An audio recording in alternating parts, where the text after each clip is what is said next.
Hi guys, welcome back to my mathematics tutorial. My name is Peter C. Dogbo Jr., your math tutor, and I am an instructor of mathematics at the University of Liberia. So in today's lesson, we are going to continue from the previous lesson. So in previous lesson, we solved question number 1 to 9 under finding derivatives of trigonometric inverse functions. So in this lesson now, we want to look at question 10 and question number 11 under finding derivative of trig inverse functions. So question 10 says tangent inverse of 6x divided by 1 minus 8x squared. Now what do we know? We know that the derivative of tangent inverse of x or tangent inverse of an angle is equals to 1 divide 1 plus that angle or square times the derivative of that angle.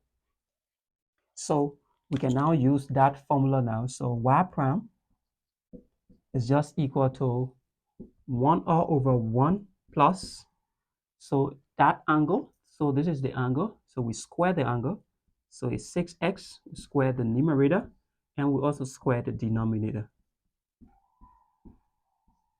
So we have already squared this angle times the derivative of the angle. So because this is a fractional form, we can use the quotient rule.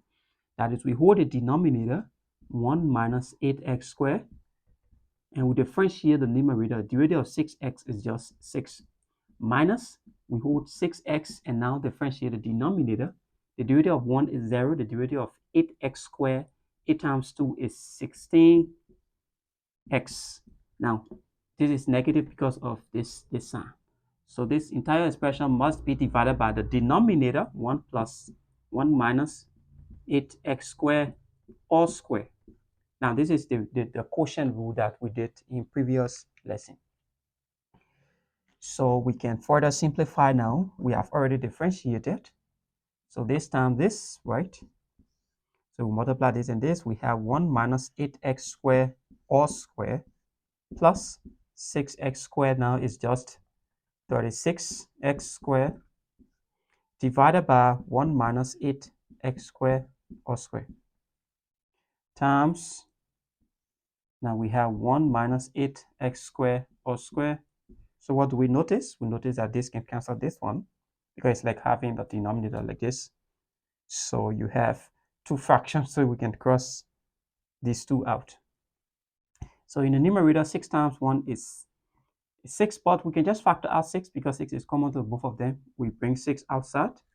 What is left in this first term is just 1 minus 8x squared, and here is just x, so multiply x by this. So it becomes negative times negative is positive. So now that gives us 16x squared. So remember now this is out already. So let's move upward.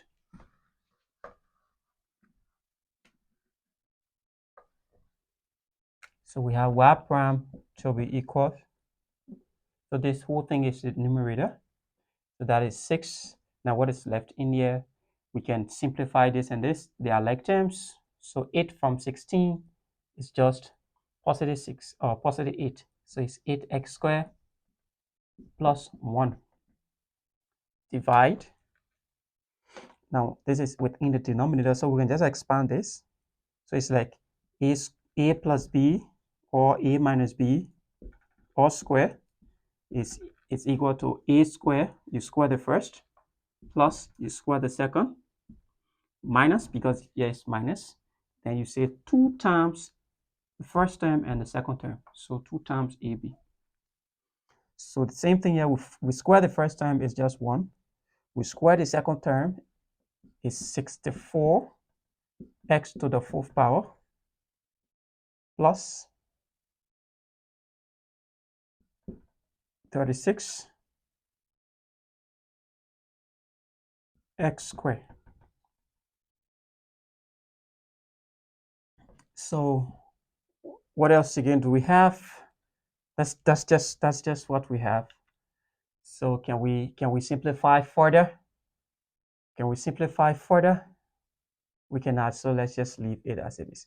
Maybe we want to factorize this one, it will still lead us into this. So let's just leave it as it is. At least now we find the derivative of this trigonometric inverse function. Now let's do the second problem.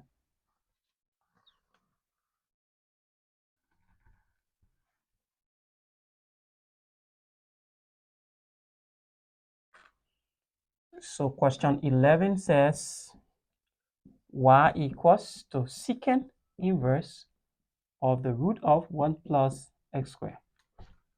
So we know that the derivative of secant inverse of x is equals to 1 divide x times x squared minus 1 times the derivative of the angle. Now we know that this x should not be equals to 0, right? And x should also not be plus or minus 1. Because if x is plus 1, there will be 0 here in this denominator. When x is minus 1, there will also be 0 here. Okay, so we have y prime now to be. So we can just rewrite this as secant inverse of 1 plus x squared raised to the power 1 over 2. So we just rewrite it in exponent form. So y prime now is just 1 all over x. X is the angle. So that angle, 1 plus x squared raised to the power half, that is x. And then the square root of 1 now is x, which is 1 plus x squared raised to the power 1 over 2, all square minus 1. So if this is square, it means this 2, we cancel this 2. Now times the derivative of the angle. So the derivative of this angle now, we bring this power down, 1 all over 2. We rewrite 1 plus x squared. We subtract 1 from this power, that is negative 1 over 2, times the derivative of what is within, because we're using the extended power rule. You bring the power down, subtract 1, and differentiate within. So the derivative of x squared now is just 2x. So this 2 will cancel this 2. So let's simplify further. We have y prime equals 1 all over. Now this is now x. Now remember, because of this negative, this entire expression will come down in the denominator. So this denominator, 1 plus x squared raised to the power half, times this denominator, 1 plus x squared raised to the power half, all multiplied by the square root of. Now in here now will just be 1 plus x squared, because the entire root is out, minus 1. So this 1 cancel this 1. If we multiply 2 roots, we take the radicand. So y prime now becomes x all over. So the radicand is just 1 plus x squared times, now the square root of x squared is just equal to x. So this will just be x. Now this x and this x can cancel. So finally we can just have 1 all over 1 plus x squared. So 1 all over 1 plus x squared is the derivative of secant inverse of the square root of 1 plus x squared. So thanks ever so much for watching, and see you in our next lecture.